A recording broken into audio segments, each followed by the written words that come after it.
Les amis, ce n'est pas qui veut investir en Afrique, mais c'est qui peut investir en Afrique. Cette vidéo est une vidéo de mise en garde. Mise en garde parce que je vois beaucoup de gens qui se précipitent à se dire « je m'en vais investir en Afrique ». C'est bien, allez-y investir, mais ce n'est pas un long fleuve tranquille. Allez-y investir, mais c'est pas de tout repos. Regardez là, moi présentement, je m'apprêtais à aller me coucher. Eh bien, le BNB qui est dans une de nos résidences au Cameroun, en Afrique, nous appelle en grande pompe pour nous dire que le gardien lui a volé de l'argent. Le gardien lui a volé de l'argent. Vous avez bien compris. Dis, mais attends, comment ça? Le gardien, comment est-ce qu'il a eu accès à tes appartements? En l'absence du voyageur, quand il est parti la première fois le matin, il a réussi à entrer dans la maison quand justement il lui disait non, tu n'as pas besoin d'entrer, je n'ai pas besoin de te laisser l'équipe pour faire le ménage parce que soi-disant il voulait faire le ménage dedans. Est-ce que tu peux faire le ménage? Si tu veux vraiment faire le ménage, vas-y, il y a la cuisine qui est là, enfin tu as pas mal d'endroits où tu peux faire le ménage. Pas forcément dans mes intimités. Et c'est là où il a profité pour rentrer. Je sais pas comment il a eu le flair qu'il y avait l'argent là-dedans. Je sais pas. La morale de cette histoire, c'est quoi? C'est vraiment de dire, quand vous allez investir en Afrique, c'est important de savoir que il y a des difficultés. C'est vrai qu'il y a un certain engouement maintenant qui veut que, voilà, il faut aller investir en Afrique, il faut aussi en Afrique, il faut retourner en Afrique, il faut doucement, quoi. Doucement, doucement, parce que déjà, la culture n'est plus forcément la même, même si ça fait, enfin, même si vous vous sentez à l'aise du fait que vous êtes afro-descendant, etc. Vous n'avez plus du tout la même vision des choses.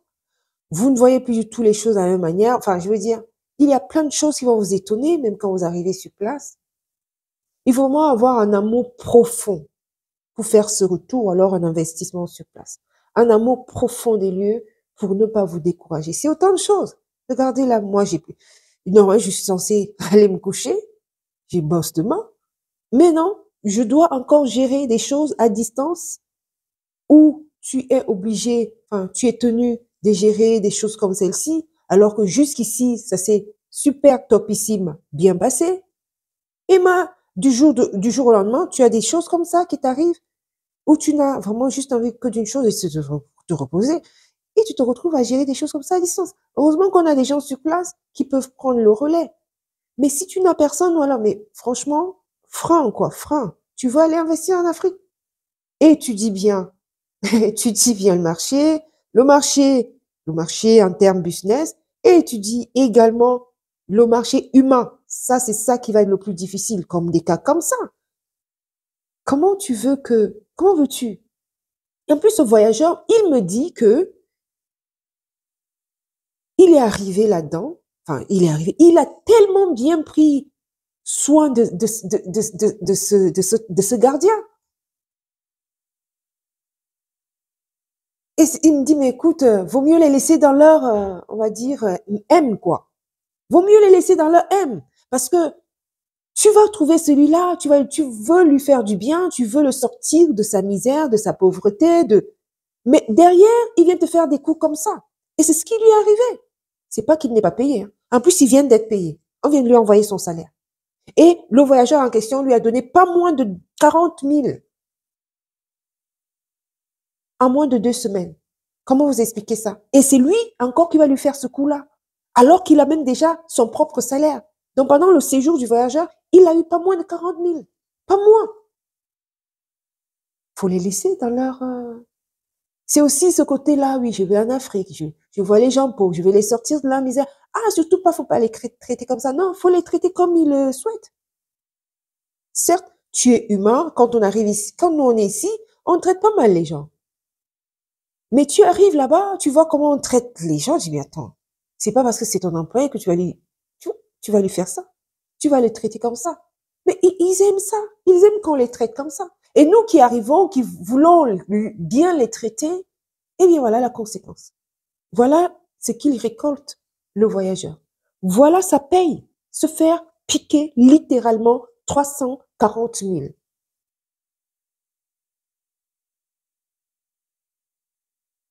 C'est nous qui allons payer pour finir. C'est nous qui allons payer. Que voulez-vous?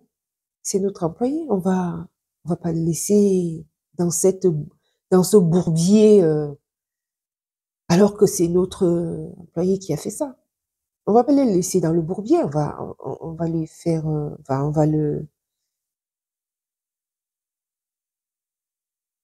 va lui donner quelque chose. On va essayer de faire quelque chose. Non, c'est, euh, c'est terrible. Faut pas croire, hein. Faut pas croire. Oui, je vais aller investir en Afrique, oui, machin. Mais attention, ça peut être que des problèmes. Il faut vraiment un amour profond de là où vous êtes, ou alors d'un pays africain, où vous voulez faire un retour, ou alors juste un investissement sur place. Pour nous, forcément, c'est pas forcément pour un retour. Non, non, c'est juste pour avoir un pied-à-terre ou aller au chaud, des pieds-à-terre par-ci, par-là, pour aller au chaud quand il y a besoin. Mais c'est pas forcément un retour comme ça. Non, non, non. C'est quasiment trop différent pour nous. Il faut étudier les choses de façon correcte. Et ça ne nous a pas empêché d'investir pour aussi pour les enfants, pour de temps en temps aller prendre plaisir en Afrique. Et tu as des choses comme ça qui viennent te couper l'envie de continuer, quoi. Mais bon, ça ne pourra pas, malheureusement pas. Et bon, écoutez, on a dû, les personnes, nos amis, les personnes qui sont venues, notre famille qui est venue prêter main forte, a dû, voilà, sceller les lieux, les résidences, afin que s'il vient la nuit, parce que là, il est parti, on ne sait pas où il est, il a fermé son téléphone. S'il vient la nuit, il va tout dévaliser. Non, on a tout sécurisé, justement. Tout sécurisé comme ça. S'il vient, il n'aura plus que ses yeux pour pleurer, et puis même sa pièce également l'a sécurisée. Donc, il ne pourra pas avoir accès à à son studio. Non, mais les gens, tu leur donnes tout et ils te remercient par des choses comme ça. Mais le pauvre voyageur, il a pris soin de lui de A à Z, alors même qu'il est déjà pris soin, il est déjà pris en charge proprement, proprement par nos soins. Et imaginez-vous alors, quel bonheur d'être dans un boulot comme ça, où tu accueilles les voyageurs, où tu es là que pour t'engraisser, parce que tous les voyageurs qui arrivent là-dedans ne le laissent pas bras ballants. Ils prennent soin de lui, en dehors du fait que nous, on le fasse déjà, on prend déjà soin de lui. Donc, il s'engraisse littéralement, et tu t'engraisses littéralement dans un endroit comme ça, et tu joues avec ça. Non, mais après, tu te demandes, mais attends, ces gens-là, ils disent qu'ils sont pauvres, ils disent qu'ils n'ont pas d'argent, ils disent que ils n'ont pas de quoi manger, mais en même temps, ils jouent avec leur propre, enfin, ils jouent avec leur travail, ils s'en foutent littéralement, ils n'en prennent pas soin, ils vont jusqu'à faire des coups de vol comme ceci. C'est attristant. C'est très attristant. Donc, la morale de l'histoire, c'est quoi? C'est que tu trouves quelqu'un dans sa misère. Franchement, j'aurais tendance à dire, en même temps, j'ai des valeurs chrétiennes, donc je n'ai pas forcément envie de les bafouer ou de les mettre de côté. Mais on ne jette pas les perles au pourceau. Franchement, aide la personne qui, qui mérite d'être aidée. Moi, j'en suis là et c'est ce que je répète souvent dans cette chaîne. Aide les gens qui reconnaissent, qui sont capables de te dire demain, aide les gens à qui ça bénéficie, hein, à qui ton aide bénéficie, aide ce genre de personnes. Pas des gens comme ça, là. Regarde ce voyageur, il est venu, il a commencé à vouloir l'aider, à lui donner des sous, à tout va, et tout. Et par derrière, voyez le coût qu'il va lui faire, 340 000, 500, plus de 500 euros, c'est quand même pas zéro. Et quand on lui demande de rembourser, de faire le nécessaire, eh bien, il dit non, il me reste 100 000, machin, tout ça. Où sont dans les 100 000? Je vais les chercher. Et là, il a disparu. Impossible d'avoir de ces nouvelles. Et ça fait plus de 6 ans qu'on connaît celui-là. Plus de 6 ans. Et c'est au bout de la 6e année qu'on a des coups comme ça. C'est vrai qu'il a c'était, enfin, je vais pas m'attarder dessus, les amis. Est-ce que vous également, vous avez eu des coups comme ça avec vos gardiens ou vos agents qui s'occupent de vos affaires en Afrique? Est-ce que vous également, vous avez déjà eu des coups comme ça? Je sais que il y a par exemple des personnes, il y a Madame Peloka, quelque chose comme ça, qui a eu des coups comme ça aussi avec ses BNB où on lui a fait un vol. Est-ce que vous qui passez par ici, est-ce que vous avez déjà eu un coup comme ça là qui vous scie quoi, qui vous donne presque un découragement, une sorte de découragement, mais bon, il en faut plus pour nous décourager. Il en faut plus, il en faut plus. Il en faut plus pour nous décourager. Donc vraiment, l'histoire ici, l'idée ici, c'est vraiment de vous dire, oui, allez investir en Afrique, mais n'allez pas dans le courant. Parce que vous avez entendu là, allez, c'est maintenant qu'il faut venir. Non, non, non, non, doucement. Mollo, mollo, à ton rythme. À ton rythme, je dis bien à ton rythme. Ça n'est pas parce que tu auras vu une vidéo qui dit, ah ben, il y a un tel qui brasse les millions, machin. Alors, il y a des chaînes qui sont spécialistes en la matière, qui savent vous donner, miroiter des choses mirobolantes qui n'existent quasiment pas, qui sont qui sont de l'ordre du rêve, qui vous font croire que, ah, venez, investir en Afrique. C'est maintenant qu'il faut venir. Ah, doucement et à ton rythme. À ton rythme. Parce que là, voilà un cas. Voilà un cas. Tu as fini d'investir et tu as des gens comme ça, des employés, qui veulent littéralement te saboter. Te saboter le truc dans lequel même tu n'as pas grand chose. Parce que, écoutez, le but, c'est pas de faire du business. C'est vraiment parce que nous, on a ces investissements-là qui nous permettent, quand on arrive en Afrique, d'avoir un pied à terre. De se dire, voilà, on peut rentrer chez nous, on peut prendre du bon temps en famille, etc. Ben, c'est pas pour faire du pur business purement parlant. Non. Et non, il en faudra plus. Écoutez, si vous avez passé, laissez vos commentaires et puis dites-moi dans les commentaires ce que vous en pensez de cette histoire. Est-ce que ça vous choque? Est-ce que ça vous surprend? Est-ce que vous en avez entendu parler autour de vous? Est-ce que vous, par exemple, vous qui avez investi en Afrique, est-ce que vous avez déjà eu des cas comme ça dans vos investissements, que ce soit au niveau du travail ou alors que ce soit au niveau purement immobilier, comme c'est notre cas aujourd'hui? Comment est-ce qu'il a eu accès? Comment est-ce qu'il a réussi à accéder à la maison? Normalement, quand les voyageurs arrivent, il remet toutes les clés. Toutes les clés. Qui n'a droit à aucune clé. Comment est-ce que il a eu accès à vos appartements?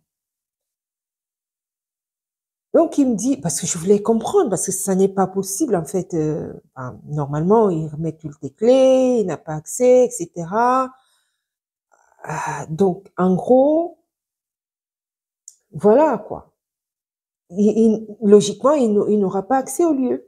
Donc, c'était un peu curieux. Donc, on voulait entendre un peu sa version. Est-ce que c'est pas une chose un peu traficotée, etc. C'est quelqu'un qui est arrivé au pays pour faire ses investissements. Il a trouvé que notre endroit était très bien localisé par rapport aux investissements qu'il est en train de mettre en place. Ce qui fait que, très bien localisé, il a tout de suite, il est tombé sous le charme, en fait, des lieux, non seulement des lieux, mais aussi de la localisation par rapport à ses investissements sur place. Donc, ça matchait très bien, c'était très bien. Enfin, jusqu'ici, il est resté déjà 2 semaines. Donc, on veut comprendre comment est-ce que cela a été possible. Parce que normalement, voici nos conditions. Lorsque quelqu'un arrive dans une de nos résidences, la personne récupère toutes les clés. Il n'y a pas de raison que le gardien qui accueille puisse rester avec les clés. Jusqu'ici, ça a fonctionné nickel. Il n'y a jamais eu de souci. Par rapport à ça, il n'y a jamais vraiment eu de problème. Tout a roulé, tout était super, nickel, propre. Donc, on a voulu comprendre comment est-ce qu'il a pu accéder. Il se trouve que ce gardien-là est particulièrement avenant. Il est très avenant lorsque les voyageurs arrivent. Il est vraiment très avenant. Il est également un homme de main. Enfin, il fait des petites choses à la maison, des petits trucs. Lorsque les gens arrivent, voilà, le petit ménage, voilà, le petit nettoyage, etc. Normalement, cela se fait en la présence des voyageurs. C'est-à-dire, ça ne doit jamais se faire hors de votre présence. Et vous ne devez jamais laisser les clés aux personnes qui vous accueillent en votre absence. Juste par On ne sait jamais. On ne sait jamais. Juste parce que, voilà, vous voulez prendre vos précautions, vous savez pas trop, même si vous avez trop confiance en la personne vous paraît gentille, même si c'est nos gardiens. Enfin, je veux dire, même si c'est des agents que nous vous conseillons, c'est tout à fait, enfin, je veux dire, non, vous ne le laissez pas seul avec vos affaires, juste par précaution. On ne sait jamais. Donc, jusqu'ici, ça s'est passé nickel chrome. Donc, à chaque fois qu'il y a eu des nettoyages, des choses comme ça, pas de problème. Voilà. Les choses se sont passées propres. On ne laisse pas les clés au gardien ou alors à un agent de ménage pour faire le ménage lorsque vous êtes absent dans un Airbnb. Il faut votre présence. Ça a toujours roulé.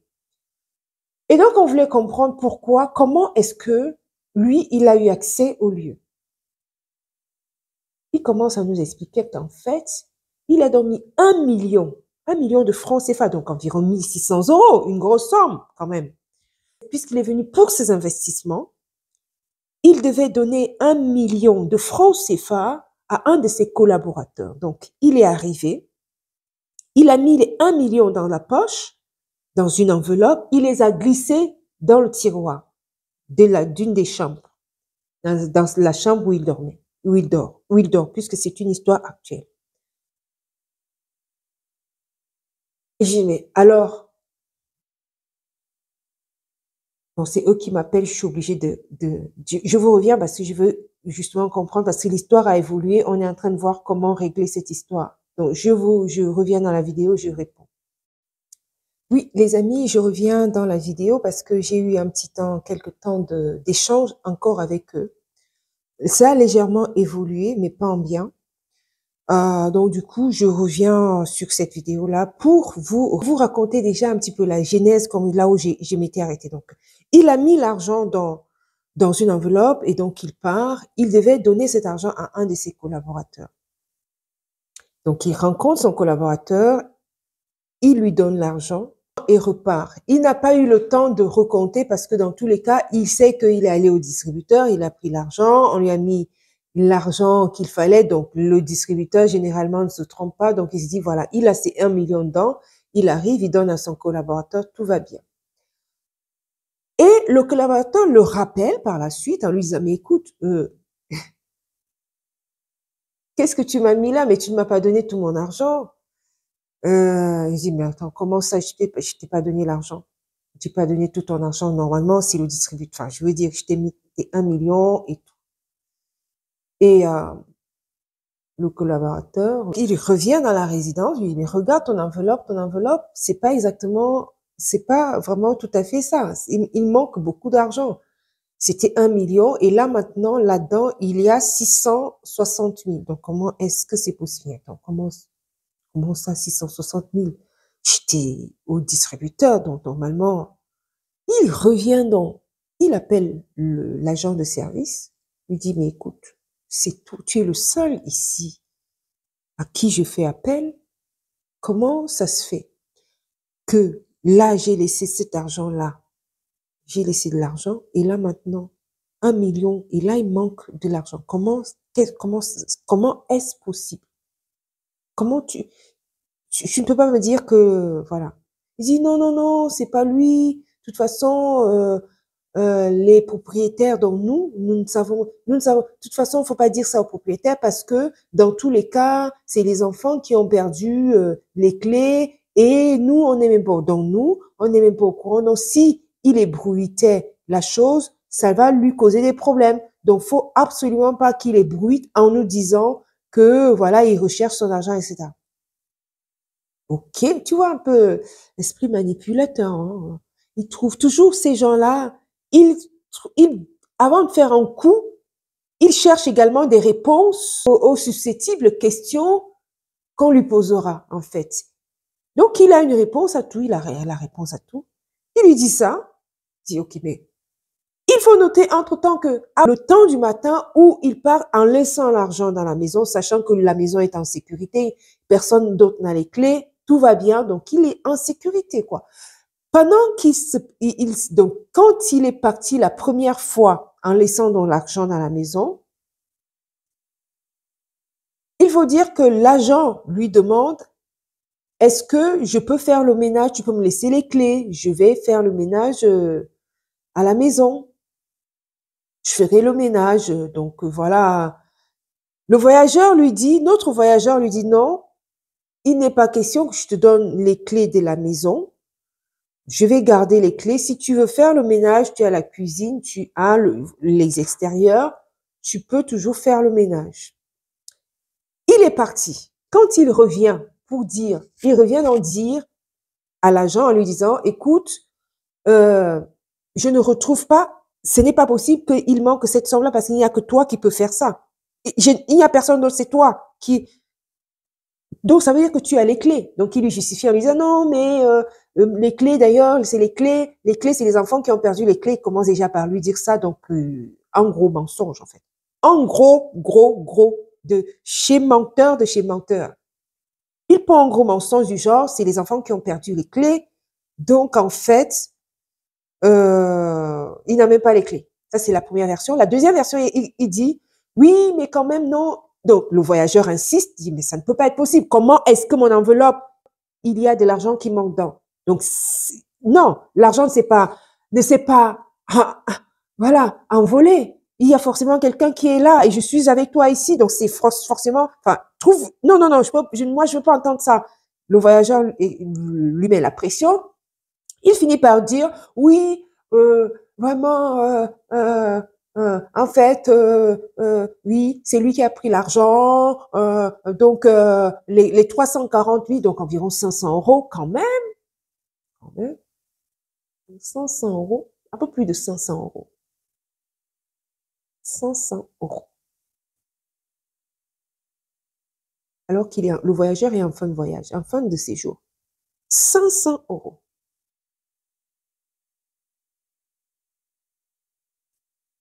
Oui, c'est parce que, oui, c'est moi qui ai pris. Il finit par avouer. Et que maintenant, il a envoyé l'argent au nord du pays. Donc, en fait, il n'a plus la totalité de l'argent. Il lui reste juste 100 000 100 000 dans les 340 000. Donc, monsieur, moi-même, je me mets, enfin, nous aussi, on s'y met, quoi. On lui dit, mais tu sors cet argent-là parce que tu vas finir en prison. Tu vas finir en prison si tu ne sors pas cet argent. Donc, il est hors de question que on prenne seulement les 100 000 et qu'on te laisse le reste. Il est hors de question. On ne va pas te laisser le reste. Tu sors, soit tu sors tout, soit tu sors rien. Donc, les 100 000 là, tes histoires de 100 000, il me reste juste 100 000. Le reste, j'ai envoyé à un peu le même discours, quoi. On lui met dans la pression en lui disant ça. Donc, dans les coups de 2 heures après, donc on continue à lui mettre la pression en lui disant, on va aller à la police. S'il ne se résout pas à donner cet argent-là, à remettre l'argent comme il a pris, on va aller à la police. Donc, les 100 000, soi-disant les 100 000, il n'était pas même avec lui, il fallait les 100 000 étaient oh Seigneur, c'était c'était en ligne, il fallait renvoyer, enfin, une histoire grosse. Comment cette histoire avance et ça se termine? Donc, là, ça se passe là, présentement. Donc, quand vous m'appelez, quand j'ai coupé la première fois, je dis, je vous reviens. En fait, il est parti, sachant que nous, on n'est pas sur place. Il dit au voyageur, mais écoute, en fait, je vais aller voir comment avoir de l'argent, comment récupérer un peu d'argent et venir te donner. Il est parti. Sauf qu'il part. Là, en fait, donc on a appelé les personnes qu'il fallait pour venir porter main forte. Et là, pendant que ces personnes arrivent, il était déjà parti. Il était question qu'on l'emmène dardard. On l'emmène. On le défère tout de suite. Tout de suite. Qu'il sorte l'argent. Et donc, il était parti avant en disant au voyageur, mais écoute, je m'en vais chercher, machin. Les personnes qui sont venues porter main forte sont venues vraiment trop tard. On aurait dû le faire dès le départ. C'est que les personnes devaient venir dès le départ, sachant que nous, on n'est pas sur place. Ces personnes, nos gens devaient venir sur place tout de suite au début du problème. Et c'est c'est seulement après coup, on se dit, mais comment on fait? Il avait déjà profité pour dire, non, mais je vais chez mes frères à côté, je vais récupérer un peu d'argent pour venir vous donner. Sauf que là, il a coupé le téléphone, il n'est plus joignable, il n'est plus rien du tout, impossible de le joindre. Impossible de le joindre. C'est compliqué parce que il risque de venir dans la nuit pour dévaliser tous les lieux. Donc, la famille est actuellement en train de visser tous les lieux, fermer les résidences, fermer les choses pour qu'il n'ait pas accès. Même qu'il n'ait pas accès non plus à son lieu, à son studio où il vit. Parce que là-dedans, il y a les clés du forage où il va venir, il va prendre. Je ne sais pas comment, normalement, il n'avait pas besoin d'avoir les clés. Enfin bref, ça c'est encore secondaire. Il a les clés des résidences, donc il peut entrer, prendre les télés, vider, prendre ce qu'il veut prendre en fait. Donc on est en train de tout sécuriser et demain matin, on va également sécuriser les lieux là où le voyageur est pour que quand lui il est sorti, qu'il n'y ait pas des intrus qui viennent. Je vais vous expliquer comment il a fait pour entrer, pour récupérer l'argent. Comment a-t-il fait pour avoir accès au lieu? En fait, il a normalement les clés des résidences. En fait, donc en gros, en disant aux voyageurs que oui, faut justement pas alerter au patron parce que en fait, il risque de se rendre compte que mes enfants ont perdu les clés. Il dit, mais attends, comment ça? En fait, il a donc pris. C'est un gros mensonge qu'il pondait parce qu'il a gardé les clés. Il avait accès. Normalement, il doit donner toutes les clés aux voyageurs quand ils arrivent. Il a gardé une clé. Et il avait accès à une des portes. Voilà, je vous dis à très bientôt, les amis, à une autre vidéo. Et je vais peut-être vous faire un petit update pour vous dire comment l'histoire évolue. Est-ce qu'il est venu dans la nuit, cette nuit, pour dévaliser le reste de ce qu'il peut, sauf qu'on a sécurisé les lieux. Est-ce que, enfin, on ne sait pas trop comment il va se comporter. Donc, étude. On va le mettre en étude, on va voir comment, on va observer la situation et voir un petit peu comment il va se comporter. Je vous dis donc à très bientôt à une autre vidéo. Portez-vous bien et que Dieu vous bénisse. Ciao, ciao.